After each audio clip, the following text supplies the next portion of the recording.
to the Art Podcast.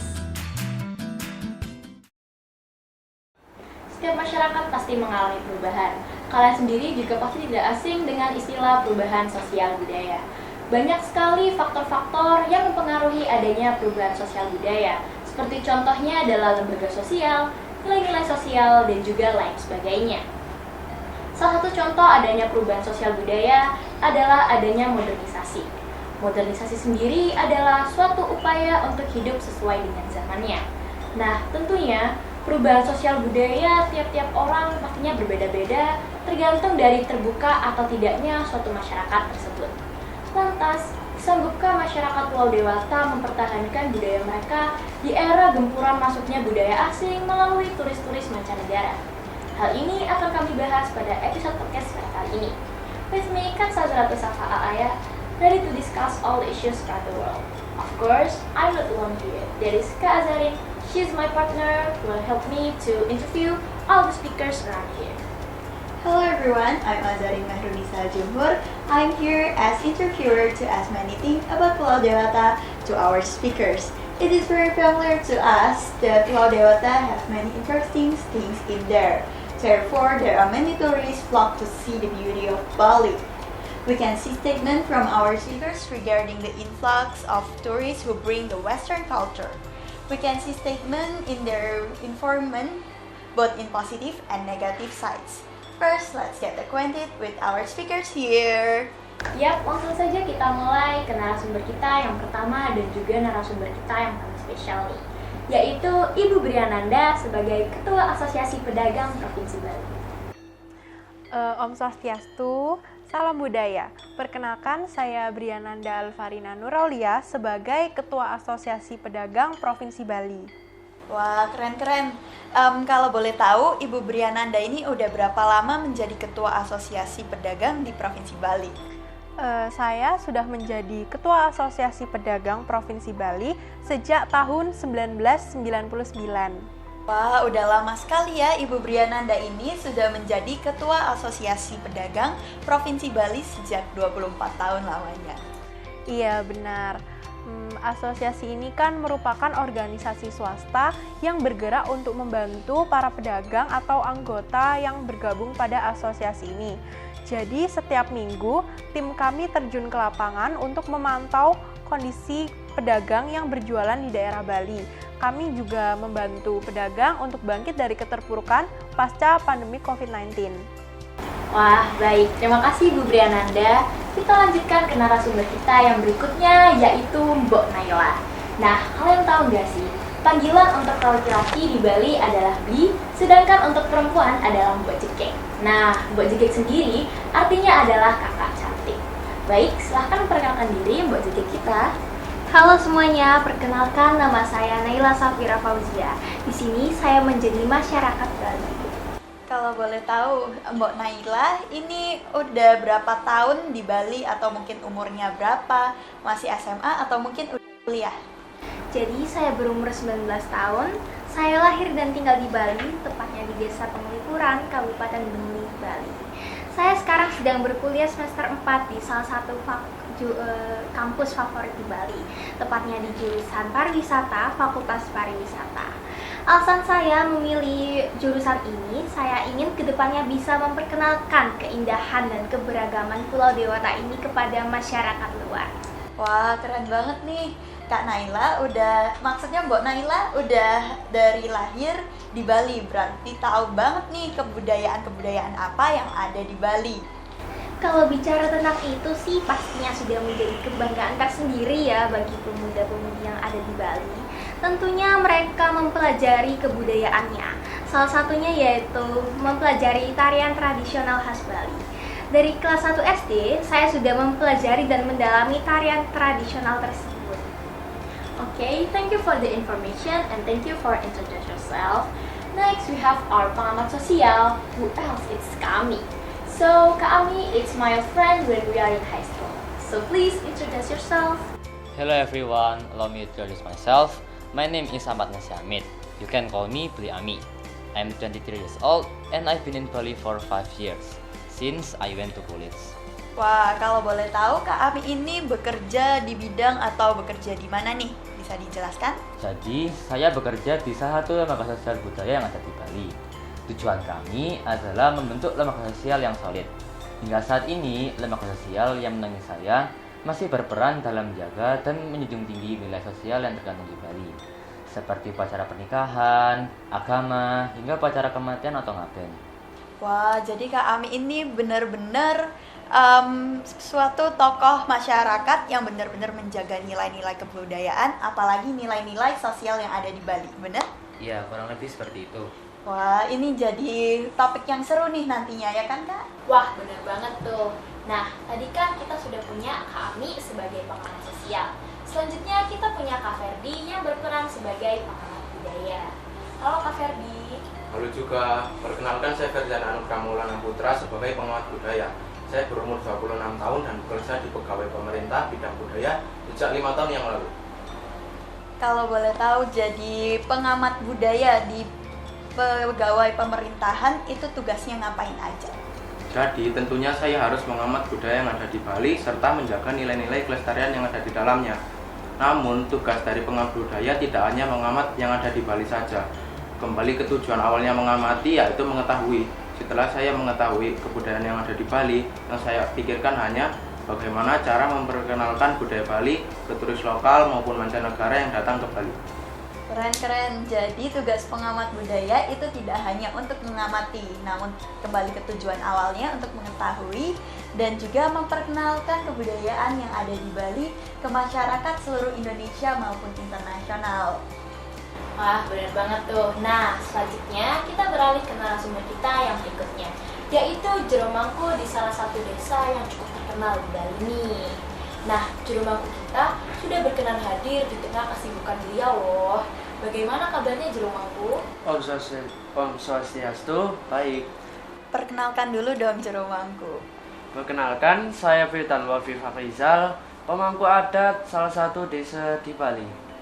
Oh ya nih, boleh dijelaskan nggak apa itu pemangku adat yang ada di Bali? Mungkin teman-teman yang lagi nonton di rumah, yang lagi nonton podcast Inti, ada yang belum ngerti apa itu pengamat. Jadi, pemangku adat adalah orang yang disucikan melalui proses eka jati atau mawinten sebagai pelayan atau perantara antar manusia dengan Sang Pencipta. Tugasnya dibuat melayani umat yang aturang bakti kapan saja, setiap saat, dan memimpin upacara dalam skala kecil. Oh, jadi emang benar ya kalau Jero Mangku itu hanya memimpin upacara adat yang berskala kecil saja? Benar, hanya berskala kecil saja, yaitu acara-acara di desa atau pura di desa itu saja. Baik, terima kasih Jero Mangku. Selanjutnya kita punya salah satu tokoh, yaitu tokoh agama yang berada di Puja Mandala nih. Om Swastiastu, saya Rasya Diandra sebagai salah satu tokoh agama yang ada di Puja Mandala ini. Kalau boleh tahu, panggilan untuk pedande itu apa Jero Mangku, atau mungkin ada panggilan yang lain nih? Sebenarnya pedande kadang dipanggil Jero Mangku juga, karena kurang lebih pedande juga memimpin upacara. Tapi di sini panggil pedande aja. Baik, terima kasih pedande. Selanjutnya kita punya narasumber terakhir nih, yaitu Kak Atta sebagai masyarakat Bali. Bli Atta. Om Swastiastu, perkenalkan saya Bli Atta, nama lengkapnya Dandra Adarmawan. Saya lahir dan besar di Bali, tapi saya pernah tinggal di luar negeri selama 5 tahun untuk kuliah, tepatnya di Australia. Sekarang saya berumur 25 tahun dan tinggal di Kuta. Wah, thank you for introduce yourself for all the speakers. Now let's go to the main topic. Stop. Kenapa nih Kak? Kita punya yel-yel nih. Kalau aku tanya siapa kita, kalian jawabnya Spensada ya. Kalau aku tanya Spensada, kalian jawabnya Jaya luar biasa. Yaudah, langsung aja kita praktekin. Siapa kita? Spensada! Spensada. Jaya luar biasa! Nah, as discussed by the social media or what we usually see on social media, isn't it true that such as tourists flock to see Bali now after COVID-19? That's right, banyak sekali turis mancanegara maupun turis lokal yang berbondong-bondong datang ke Bali, seperti dari turis Australia, Tiongkok, dan UK atau negara Inggris. Tapi kalau dilihat, turis-turis yang datang belum sebanyak sebelum pandemi COVID-19. Namun yang kami perhatikan selama ini, perubahan antara tahun 2021 dengan tahun 2022 itu sangat berbeda. Para pedagang sudah mulai bangkit dari keterpurukan yang mereka alami pada pandemi COVID-19. Wow, we have to be very grateful for being able to rise from COVID-19 ya. Bener banget Kak Kansa. Nah, saya itu tertarik dengan pernyataan Billy Ami yang bilang kalau misalnya turis lokal dan turis mancanegara mulai datang ke Bali. Nah, menurut narasumber kita yang hadir pada hari ini, mana nih turis yang lebih banyak datang antara turis lokal atau turis mancanegara? Kalau menurut saya sih lebih banyak turis lokal ya. Kebetulan dari kecil saya sudah membantu ibu saya untuk berjualan di tempat wisata. Memang turis yang datang ke Bali itu kebanyakan turis lokal dibandingkan turis mancanegara. Sebelum COVID-19, wisatawan yang sudah datang ke Bali sudah didominasi oleh turis lokal. Dulu sekitar tahun 90-an memang lebih banyak turis mancanegara yang datang. Semenjak tahun 2000-an lebih banyak turis lokal yang datang. Contohnya seperti dari rombongan tempat kerja maupun siswa sekolah menengah yang melakukan studi di desa saya. If I'm not mistaken, but Naila and Jeromangku village is the most cleanest village in the world. I have seen your village before and it is very, very beautiful. Isn't it a loss if foreign tourists not visit your village? Tetapi dari yang Jeromangku katakan bukan berarti tidak ada ya pengunjung asing yang datang ke Bali. Masih ada kok turis asing yang datang ke Bali. Beliami juga tadi bilang bahwa banyak bule Australia yang datang ke Bali. Benar. Memang saat saya kuliah dulu, teman-teman kuliah saya banyak yang tertarik untuk datang ke Bali. Alasannya sendiri adalah kesenangan, kedamaian, dan keindahan yang dimiliki oleh Bali. Namun yang harus kita garis bawahi adalah bagaimana masyarakat Bali dapat menjaga kebudayaan mereka. Dan jangan sampai kebudayaan mereka terpengaruh oleh budaya Barat. Wah, benar banget tuh Beli. Kalau bicarain tentang itu, dampak apa sih yang paling signifikan dari masuknya turis asing ke Bali? Saya sudah tinggal 5 tahun di luar negeri, jadi saya juga tahu apa alasan mereka untuk berlibur. Tapi kebiasaan mereka dari negara asal akan tetap terbawa ke Bali, terutama in Australia. They usually work 2 years for 3 months holiday in Bali. In my opinion, 3 months isn't short. Mereka pasti meninggalkan kebiasaan mereka di sana. Nah, dari tadi kan Bli Atta nih menyinggung soal tujuan awal turis-turis mancanegara untuk datang ke Bali nih. Actually, what their goal to come to Bali? Nah, ini menarik. They are a group of people who like to find out new things that don't exist in their country. Oh, they like to find out? Yes. Nah, kalau semisal mereka itu lebih suka untuk mencari hal baru yang tidak ada di negara mereka, contohnya seperti alam-alam yang ada di Bali, mengapa sekarang sangat marak dibukanya tempat hiburan yang bertemakan Western? Nah, hal ini contohnya adalah maraknya pembukaan klub malam yang ada di Bali. Pembukaan klub malam yang di Bali ini yang bertemakan Western tidak hanya ditunjukkan kepada turis asing, tetapi juga kepada turis lokal.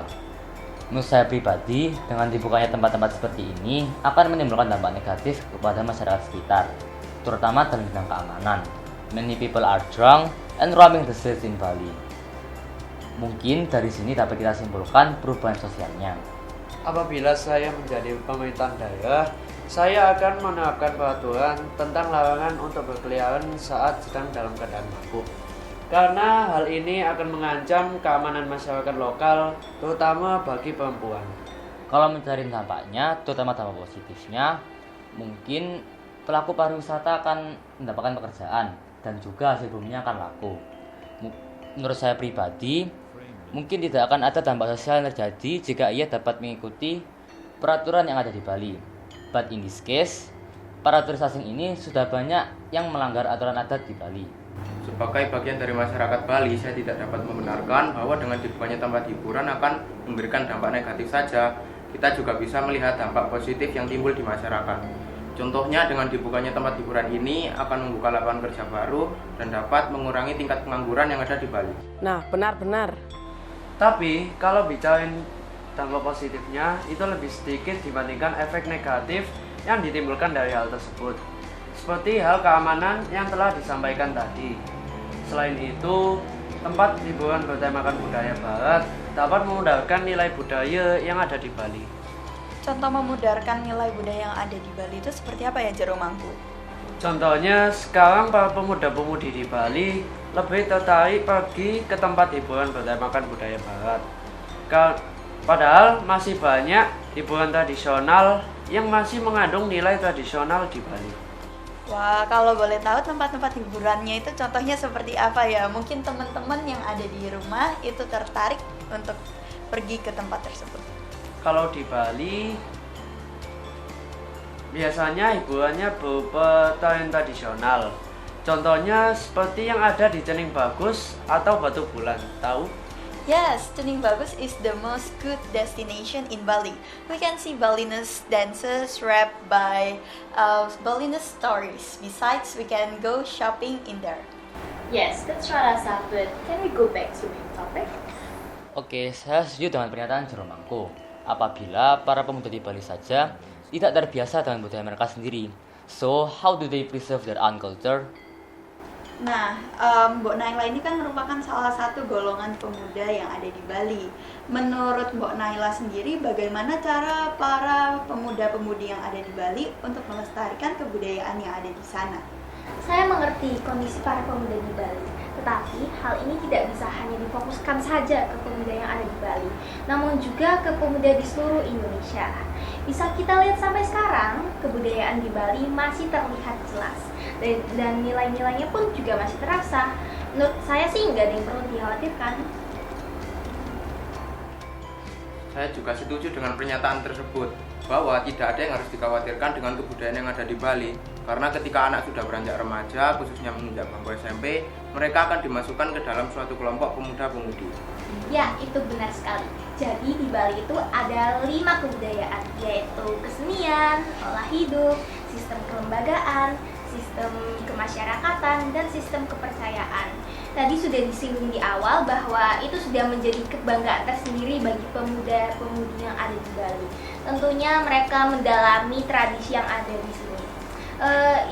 Kelima kebudayaan itu pun juga mendorong masyarakat Bali untuk mengikutinya. Memang begitu adanya, but I think not everyone doing like that. Saya pribadi tahu bahwa pemuda kalangan atas tidak semenjaga budaya Bali seperti itu. Iya, saya mengerti. Di sekolah saja, mereka bahkan sangat minim belajar tentang negara mereka sendiri, apalagi tentang budaya daerah mereka. Menurut saya, para remaja di Bali tidak mungkin untuk bergabung ke kelompok masyarakat. Iya, menurut saya, melestarikan lingkungan, melestarikan budaya itu berasal dari diri mereka sendiri. Lingkungan merupakan faktor pendorong lain. Faktor utamanya ya berasal dari diri mereka sendiri. Jadi, turis asing tidak terlalu berpengaruh dalam kelestarian budaya yang ada di Bali. Ya, itu benar sekali. As we know, Bali merupakan daerah yang mayoritasnya beragama Hindu. Wah, benar banget tuh Beli. Sekitar 86,8% masyarakat Bali beragama Hindu. Di Bali, kepercayaan Hindu sangatlah kental hingga detik saat ini. Nah, ada satu hal nih yang harus teman-teman ketahui. Wah, apa tuh, Li? Jadi, kebudayaan di Bali rata-rata adalah kepercayaan agama Hindu yang diadaptasi ataupun memang begitu. Contohnya seperti upacara ngaben, pasti semuanya tahu. Iya, tahu. Jadi, upacara ini adalah upacara adat yang berhubungan dengan Tuhan, sehingga dapat disimpulkan bahwa sebagian besar kebudayaan Bali berasal dari agama Hindu. Apalagi menurut saya, budaya Bali memiliki daya tarik untuk turis asing datang mengunjungi Bali. Jadi selama agama Hindu terus berkembang dan para turis asing datang ke Bali, tidak ada hal yang perlu dikhawatirkan.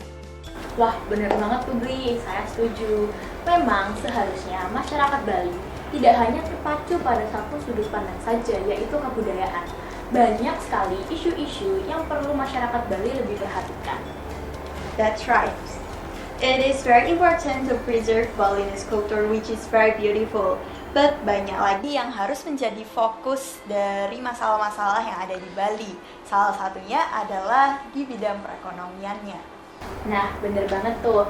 Dari tadi kan kita sudah membahas nih tentang akulturasi budaya, tentang kondisi sosial, bahkan sampai sudut pandang pedanda tentang agama-agama yang ada di Bali.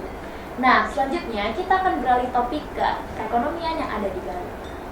Nah, kalau boleh tahu, mumpung ada Ibu Briananda di sini, apa sih dampak yang paling signifikan dari masuknya turis asing ke Bali dalam aspek perekonomian? Tentunya datangnya wisatawan asing ke Bali itu rata-rata berdampak positif terhadap perekonomian di Bali. Bahkan menurut saya sangat minim dampak negatif yang diterima oleh para pedagang dari masuknya wisatawan asing itu tadi. Wah, jadi begitu ya Bu? Izin menambahkan, jadi menurut Ibu Briananda tadi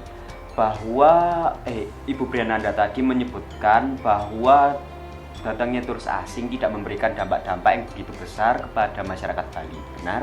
Benar. Menurut saya, Ibu Briananda belum melihat perekonomian masyarakat Bali secara menyeluruh.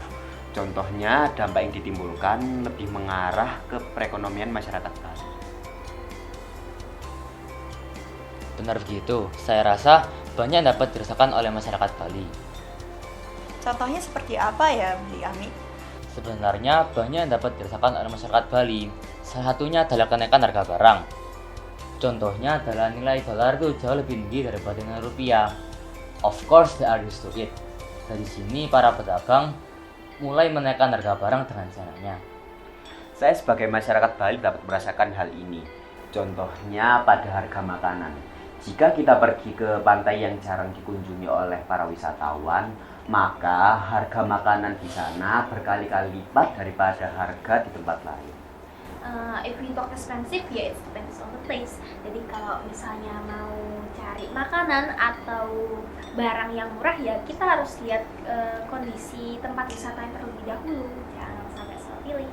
Menurut saya pribadi yang sudah sering terjun ke lapangan, dengan adanya kenaikan harga barang ini menimbulkan kesenjangan sosial yang terjadi di masyarakat Bali, seperti di antara turis asing dengan turis lokal. Izin menambahkan juga, saya tahu pasti bahwa wisatawan yang datang ke Bali tidak bisa membedakan mana lokasi yang terjangkau dan tidak. Kalau berbicara tentang itu, ada nggak sih sebuah perlakuan yang berbeda antara memperlakukan turis asing dan juga turis lokal? Kalau tentang itu, kembali lagi ke masing-masing individu. Kalau menurut saya yang sudah pergi ke berbagai tempat, memang masyarakat Bali itu jauh lebih ramah kepada turis asing ketimbang turis lokal. Nah, benar. Mereka merasa bahwa turis-turis asing jauh lebih menguntungkan daripada turis lokal yang datang ke Bali. Ya, tidak bisa langsung digarisbawahi seperti itu dong. Menurut saya, Balinese people is very friendly to local tourists and also international tourists. Dari sekian banyak masyarakat di Bali, rata-rata mereka sangat terbuka dan sangat ramah terhadap turis yang datang tanpa terkecuali. Asalkan turis tersebut bisa mentoleransi adat istiadat yang ada di Bali. Tapi menurut saya, Bali itu tidak boleh hanya menggantungkan perekonomiannya dengan pariwisata. Nah, berbicara tentang itu, tadi Ibu Briananda baru sempat menyebutkan satu sisi positif dari masuknya turis mancanegara ke Bali dalam aspek ekonomi. Boleh gak sih dijelasin atau disebutin lebih banyak lagi? Kita kan udah bicarain tentang sisi negatifnya lebih banyak tadi. Nah, ini yang saya sempat tidak setuju dengan pernyataan Bli Atta dan juga Bli Ami. Sebenarnya, datangnya wisatawan asing ke Bali tidak hanya menimbulkan dampak negatif saja, tapi juga sangat menguntungkan masyarakat.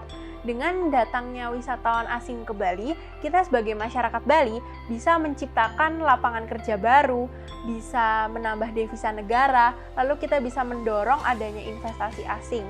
Dan yang paling utama adalah kita bisa memperluas pasar bagi produk-produk lokal kita. Oh, I get the point. So everyone have their positive sides in economy from international tourists. Kayak mungkin pemerintah, masyarakat, bahkan sampai UMKM kecil di Bali sekalipun. Tapi menurut saya, Bali itu tidak boleh hanya menggantungkan perekonomiannya dengan pariwisata. Now I agree with you. We can learn from COVID-19 pandemic.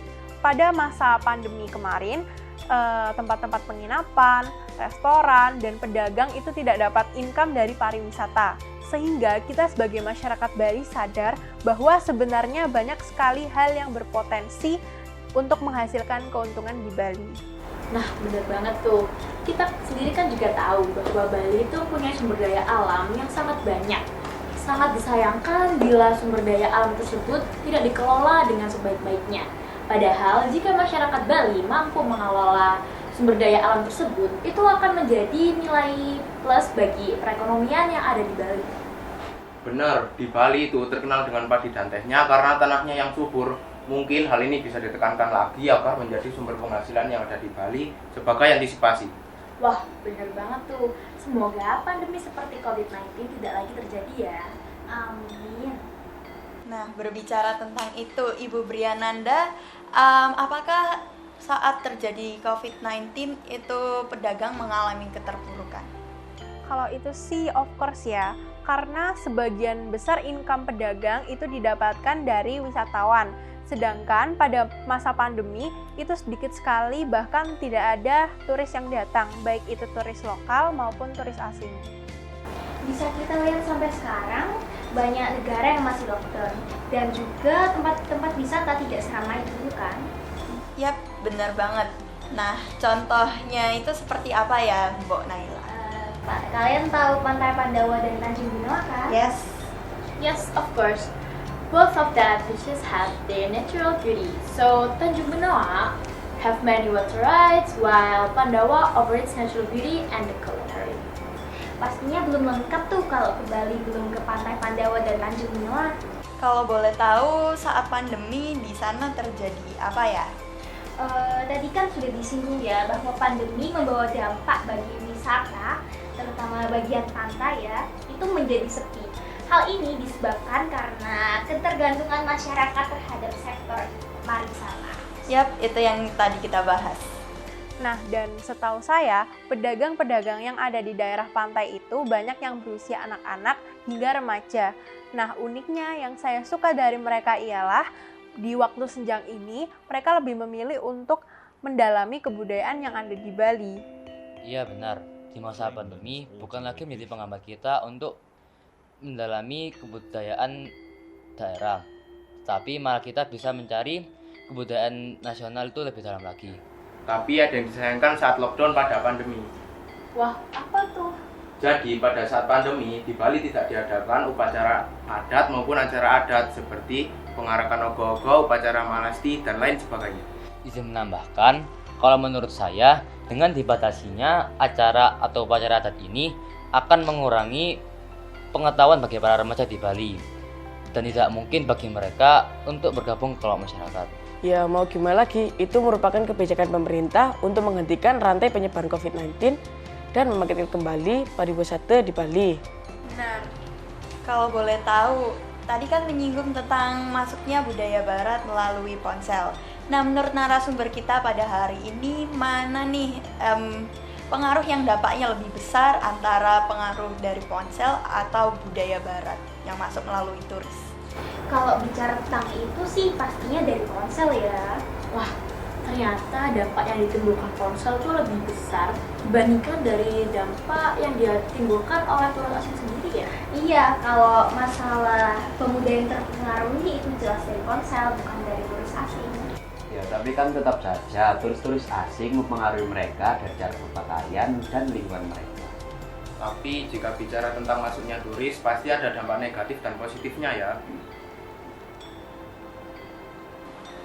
That's right, a problems will not arise if they do not violate local regulation. Tapi yakin mereka bisa melanggar. Asalkan mereka menghormati kita dan kita juga wajib menghormati mereka, tidak akan ada masalah yang muncul.